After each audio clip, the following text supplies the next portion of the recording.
Ah non, pas de générique Star Wars aujourd'hui. Pourquoi? Parce que Rogue One est le premier film de l'univers Star Wars à ne pas avoir débuté avec cet opening mythique.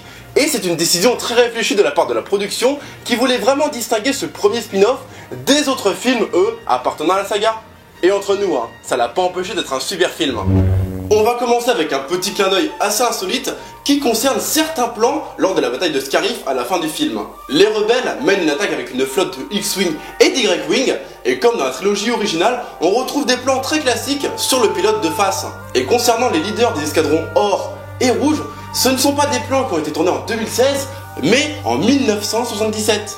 Gareth Edwards, le réalisateur, a fouillé les archives de Lucasfilm et a trouvé des cartons entiers remplis de pellicules qui n'avaient pas été retenues pour le montage final du tout premier Star Wars en 1977. Il a donc décidé d'en numériser certaines et de les inclure dans le montage final de Rogue One. Ce qui explique pourquoi des acteurs ont participé au tout premier Star Wars en 1977, mais également à Rogue One en 2016. Et tout ça sans image de synthèse. Alors oui, c'est un détail du film, mais qu'est-ce que ça lui donne du charme? Comme tu le sais sûrement, enfin j'espère pour toi, Rogue One se passe juste avant l'épisode 4. Et c'est pour ça qu'on y retrouve Peter Cushing, l'acteur qui avait déjà interprété un grand allié de Vador, Grand Moff Tarkin, dans l'épisode 4. Mais un petit détail peut nous perturber, c'est que l'acteur est effectivement mort depuis plus de 20 ans. Il a en fait été remplacé et joué par Guy Henry, qui est au passage le ministre de la magie corrompu dans les derniers Harry Potter, et le visage original de Peter Cushing a été entièrement rajouté en image de synthèse. Alors pour le coup ça a dû demander énormément de temps et de travail, mais c'est très bien fait et très réaliste. Maintenant, je vais te parler de l'acteur Warwick Davis. Peut-être que certains d'entre vous en ont déjà entendu parler, en tout cas c'est lui qui avait interprété Wicket l'Ewok dans Star Wars 6 à l'âge de 11 ans.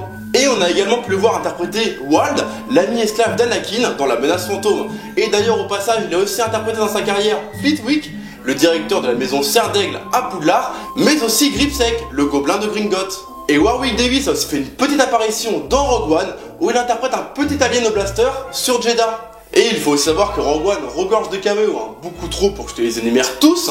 D'ailleurs on peut retrouver Ponda Baba et le docteur Evazan qu'on avait découvert il y a plus de 40 ans dans Un Nouvel Espoir. Maintenant, je vais te parler du scénario de Rogue One. Alors comme tu le sais, George Lucas a vendu sa franchise au studio Disney pour la petite somme de 4 milliards de dollars, donc ce n'est pas lui qui est à l'origine du scénario, ni même son réalisateur. L'idée originale de Rogue One nous vient de John Knoll, qui est notamment connu dans le milieu du cinéma pour avoir supervisé les effets visuels de la prélogie Star Wars et de Pirates des Caraïbes, rien que ça. Et c'est donc à lui que nous devons l'idée originale de Rogue One. Il faut savoir que c'est un très grand fan de Star Wars et qu'un jour il avait écrit une ébauche de film sur 6-7 pages qu'il a ensuite été lui-même présenté à la PDG de Lucasfilm. Quelques années plus tard, ce petit projet de quelques pages est devenu le tout premier spin-off de l'univers Star Wars. Pour finir, on va parler du projet global.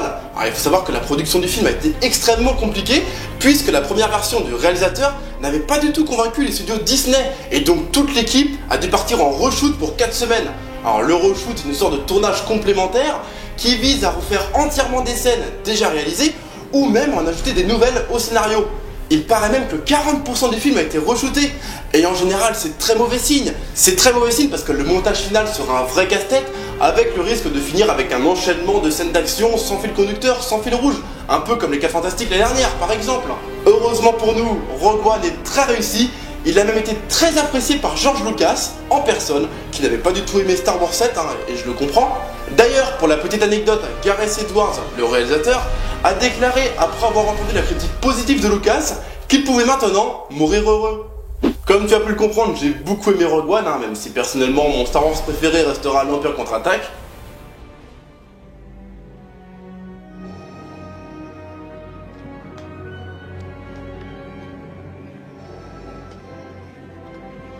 I love you. I know. Dans cette vidéo, je voulais également rendre hommage à Carrie Fisher, qui est retournée la semaine dernière auprès de la Force. Levons tous nos baguettes pour cette grande actrice. Et pour ceux que ça intéresse, vous pouvez aller regarder 5 secrets sur Star Wars. C'est une chronique que je trouve qui a un peu vieilli, mais qui pourra quand même t'apprendre certaines choses. Bon allez, à la prochaine.